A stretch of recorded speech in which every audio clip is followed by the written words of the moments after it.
Oke, assalamualaikum warahmatullahi wabarakatuh, and good morning everyone. Berjumpa lagi bersama saya Miss Harmi. So, how are you today? I hope you always in a good condition, right? Oke, jadi hari ini kita akan belajar tentang showing obligation. Ada showing obligation have to and showing obligation must. Mari simak penjelasannya berikut ini. Definition of showing obligation. Kids, welcome to Persami.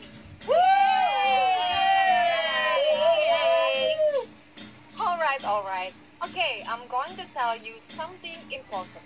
So, you must listen to me carefully. Aye, Captain.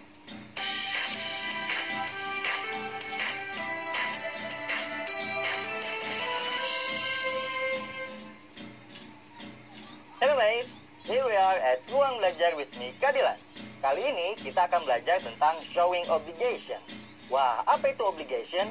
Nah, sebelum kakak kasih tahu, yuk kita ikuti perkemahan Tasya dan kawan-kawan bersama pelatih mereka. Okay, I'm going to read the rules while we are having Persami here. First, you have to wake up at 5 in the morning. No! Why? It's good for our health to wake up early. Secondly, you have to eat on the scheduled time. I don't want you to be hungry when we are doing our activity here. Okay. Next, you all have to go to your own tents at 8 p.m. Is it okay if we go somewhere in the middle of the activity? Like the toilet? Of course it is. But you have to ask for my permission first. And, one more thing. If you want to go to some places, you must go there with your friends. It's important not to wander off alone in the middle of the woods. And lastly, you must do all the activities happily. Yay!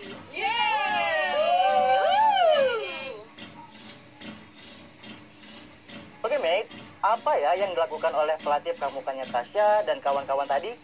Kira-kira kalian bisa menebak nggak apa itu showing obligation? Showing obligation adalah ungkapan yang kita gunakan untuk menyatakan aturan dan juga kewajiban atau keharusan. Things that you definitely have to do.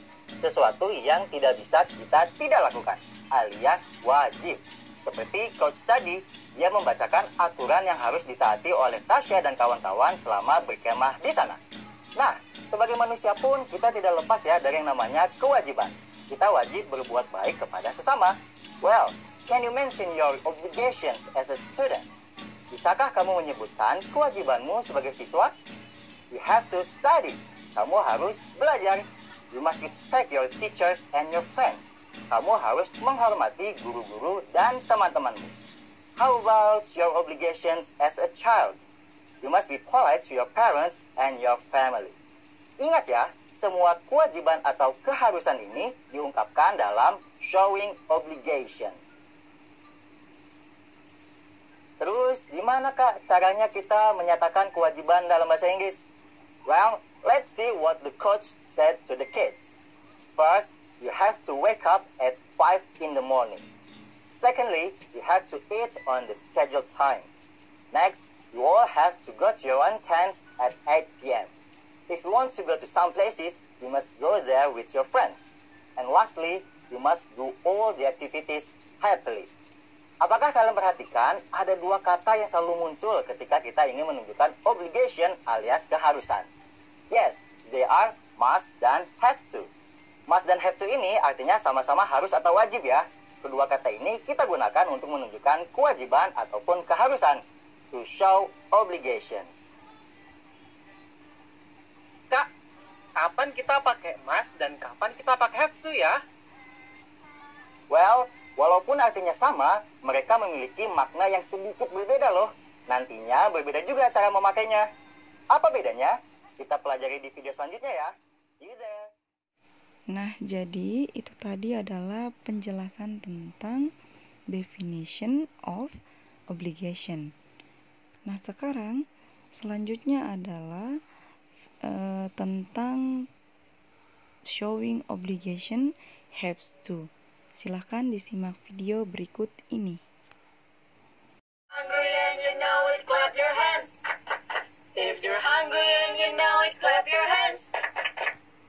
Hey Bagus, what are you doing? What? Nothing. We have to keep this area clean. Look at the sign over there. Oh, sorry.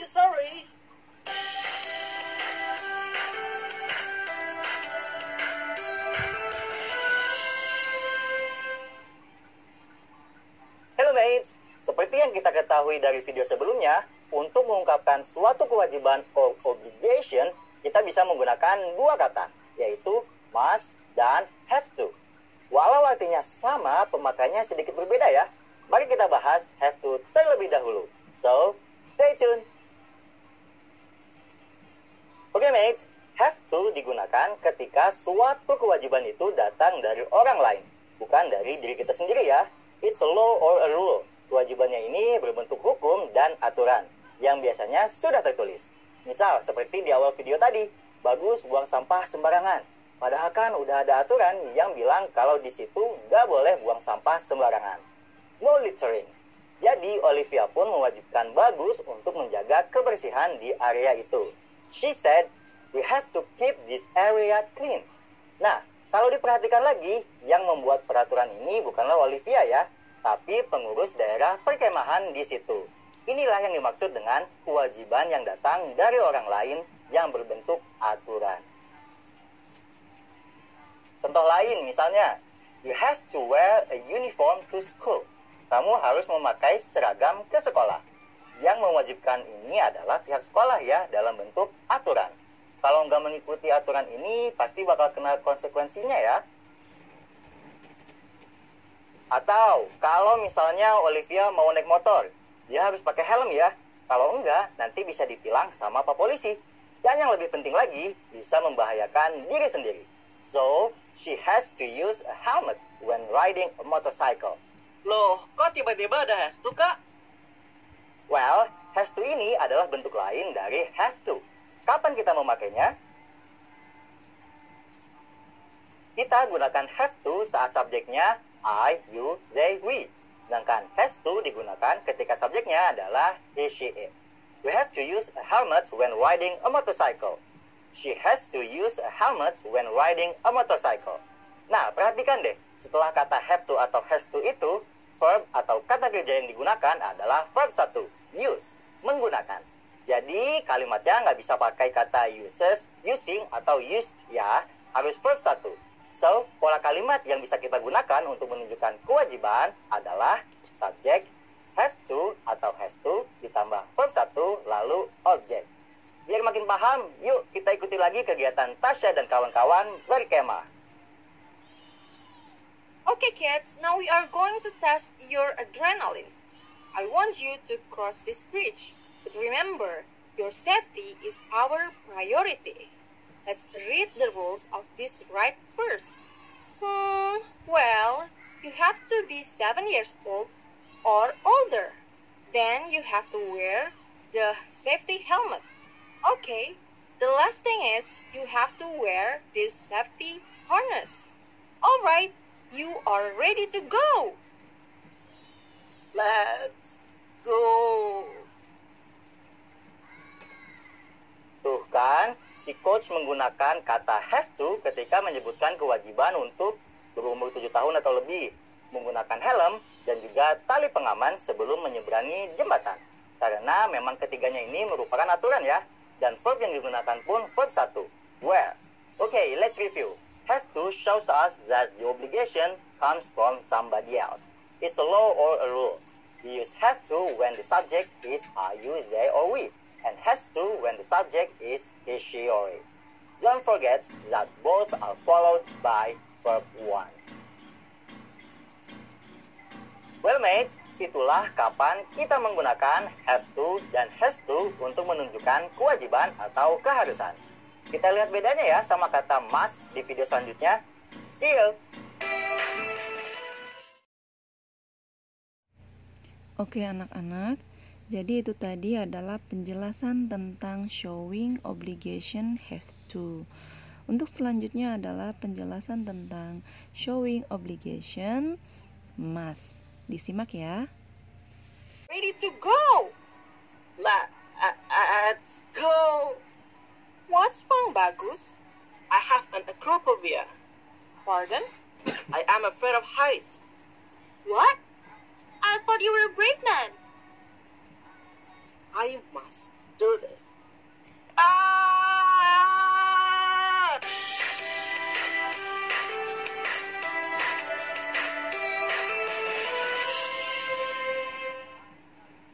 Hello mates. Wah, Bagus memaksakan diri banget ya buat menyeberangi jembatannya. Did you notice that he used the word must? Kira-kira kenapa ya dia pakai kata must? Let's find out. Oke mates, berbeda dari have to yang mana suatu kewajiban itu datang dari orang lain yang biasanya berbentuk aturan atau hukum, must digunakan ketika suatu kewajiban itu datang dari diri sendiri. It's more personal. The obligation comes from the speaker and it's not a law or a rule. Maksudnya apa ya? Mari kita lihat kembali adegan Bagus menyeberangi jembatan di awal video tadi. Awalnya Bagus tidak berani ya menyeberangi jembatan itu karena dia takut ketinggian. He said, I have a fear of height. Lalu saat Tasya bilang, what? I thought you were a brave man. Bagus pun malu dan dia pun mengharuskan dan memaksa dirinya sendiri untuk menyeberangi jembatan tersebut. I must do it. Jadi kewajiban untuk menyeberangi ini tidak datang dari orang lain ya. Tidak ada aturan yang mewajibkannya juga. Kewajibannya ini datang dari diri Bagus sendiri. Makanya dia menggunakan kata must. Oke, mari kita lihat contoh lainnya biar makin paham. Ow! What happened? Is Bagus okay? I suppose he is sick. He pushed himself too much today. Oh, he must sleep to get over his sickness. You are right, although it is not 8 p.m. yet. Nah, di adegan barusan, Olivia mengharuskan Bagus untuk tidur lebih awal dan beristirahat karena ia sedang sakit. He must sleep to get over his sickness. Kewajiban untuk tidur lebih awal ini tidak datang dari orang lain ya, tidak berbentuk aturan.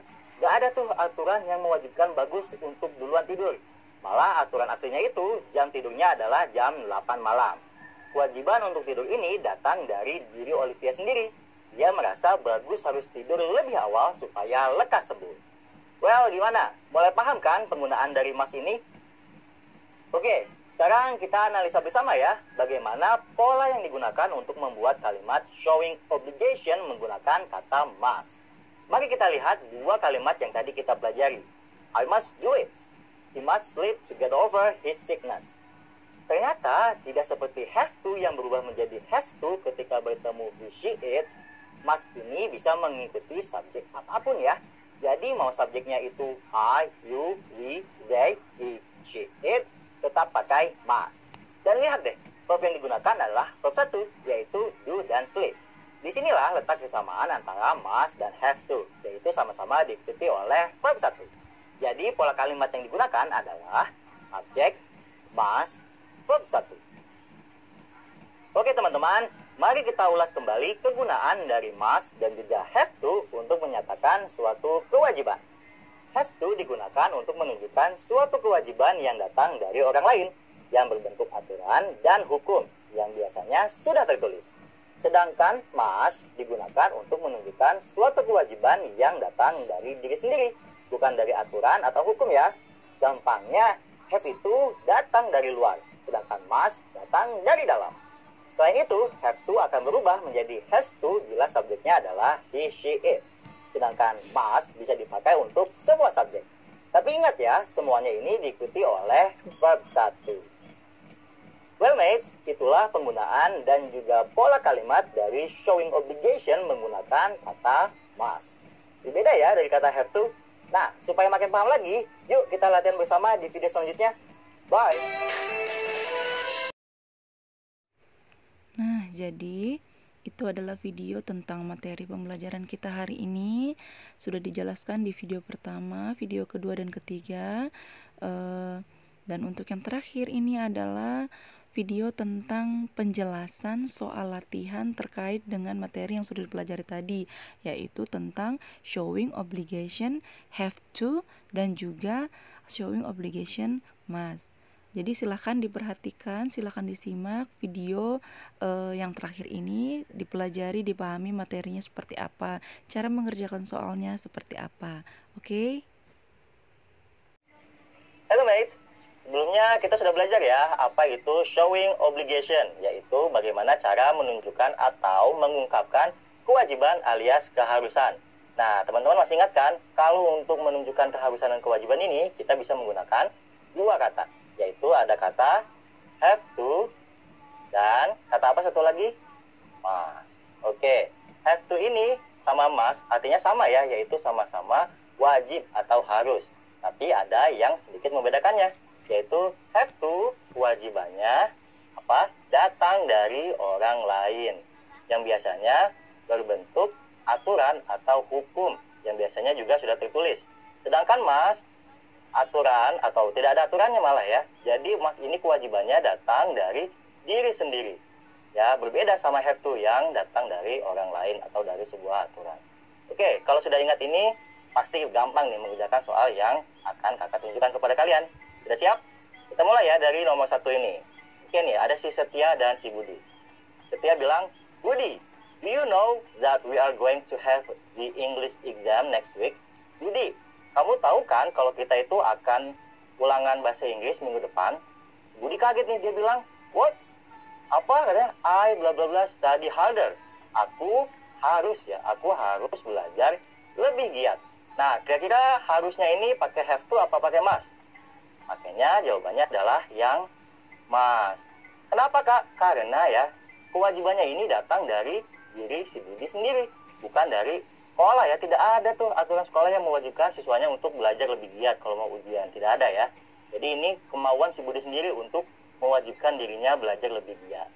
Oke, kita lanjut nih ke nomor 2. All students bla bla bla arrive at school by 7 a.m. Semua murid-murid harus ya, arrive itu apa? Arrive itu datang di sekolah by 7 a.m. jam 7 pagi. Oke nih, kira-kira harusnya pakai must atau have to? Jawabannya adalah have to. Kenapa? Karena sekolah atau datang ke sekolah ini jam 7 pagi merupakan sebuah kewajiban yang sudah tertulis di aturan sekolah. Jadi gak mungkin ya siswa-siswa ini datang karena kemauannya sendiri, kecuali emang kalian yang gaji. Oke, nomor 3 nih. Because it is a group project, you bla bla bla accompany me to submit it to Miss Hafsah. Karena ini adalah project group atau tugas kelompok, kamu harus accompany me, menemaniku to submit it. Submit itu apa? Mengumpulkannya ya ke Miss Hafsah. Nah, kira-kira harusnya ini pakai have to atau pakai must ya? Jawabannya adalah yang must. Kenapa? Karena sekali lagi ini tidak ada di aturan ya, tidak ada satupun aturan yang mewajibkan seseorang menemani orang lain untuk mengumpulkan tugas. Jadi ini datang dari orang yang mengajaknya atau yang mengharuskannya. Oke, kita lanjut nih ke nomor 4. Tasha's family has their own schedule to do the chores. Tasha bla bla bla water the plants every weekend. Oke, kita lihat nih artikan ya sama-sama. Tasha family, keluarga Tasha, has their own schedule, punya jadwal sendiri to do the chores, untuk melakukan chores. Chores itu adalah pekerjaan rumah ya, tapi bukan pekerjaan rumah dari sekolah. Pekerjaan rumahnya ini berbentuk seperti apa? Misalnya seperti ngepel, atau nyapu, atau bersih-bersih, atau cuci piring. Nah, yang seperti ini kita sebut dengan chores ya, bukan homework. Lalu kalimat keduanya bilang apa nih? Tasha bla bla bla water the plants every weekend. Tasha ini harus. Nah, water di sini artinya bukan air ya, tapi menyirami. Menyirami tanamannya setiap weekend, setiap akhir pekan. Nah, kira-kira nih si Tasha-nya ini harusnya pakai must atau pakai have to? Jawabannya adalah pakai yang have to. Tapi lihat deh, Tasha-nya ini adalah perempuan ya, jadi kita bisa bilang Tasha ini adalah she. Jadi she has to. Kita ubah have to menjadi has. Ingat ya, kalau ketemu he, she, it, kita jadinya pakai has. Kenapa sih Kak pakainya has to? Kan ini nggak ada aturannya. Lihat lagi nih kalimat pertamanya. Kalimat pertamanya bilang, Tasya family has their own schedule. Jadi, untuk bersih-bersihnya ini sudah ada di schedule-nya. Sudah tertulis ya di aturan di dalam rumahnya. Jadi, itulah mengapa kita menggunakan kata have to. Tapi kalau di sini kita pakainya has to ya. Oke, kita lihat nih nomor terakhir, nomor 5. Woody and I are going to watch a concert tonight. Blah blah blah, arrive at the venue at 7 p.m. Oke, kita lihat nih. Kalimat pertama artinya Woody dan saya akan nonton konser malam ini. Bla bla bla, datang, arrive itu datang ya. At the venue pada tempatnya nih, pada tempat konsernya at 7 a.m. jam 7 malam. Nah, kira-kira harus pakai have to atau pakai must ya? Jawabannya adalah have to. Kenapa Kak? Karena yang namanya konser itu pasti banyak aturannya ya. Kayak nggak boleh buang sampah dan sebagainya. Salah satunya adalah aturan untuk datang jam 7 malam. Nah, tapi kalimat ini belum lengkap ya. Kenapa Kak? Karena lihat deh, di sini baru ada have to dan ditambah arrive. Verb satunya yang kurang apa? Yang kurang adalah subjeknya. Jadi subjeknya siapa? Subjeknya kita lihat nih, ada di sini ada kata Budi and I. Jadi kita bisa bilang di sini we have to arrive at the venue at 7 p.m. Oke teman-teman, itulah ulasan singkat bagaimana cara penggunaan must dan have to untuk menunjukkan sebuah keharusan atau kewajiban. Showing obligation. Semoga kalian makin paham ya. Sampai ketemu lagi. Oke ya, jadi itu adalah video tentang penjelasan latihan soal obligation, baik itu obligation have to maupun obligation must. Jadi Ibu harap dari penjelasan tadi kalian bisa memahami bagaimana perbedaan antara have to maupun must. Ya. Oke, saya rasa materi untuk hari ini cukup ya. Ibu akhiri. Assalamualaikum warahmatullahi wabarakatuh and good morning and see you next meet. Bye bye.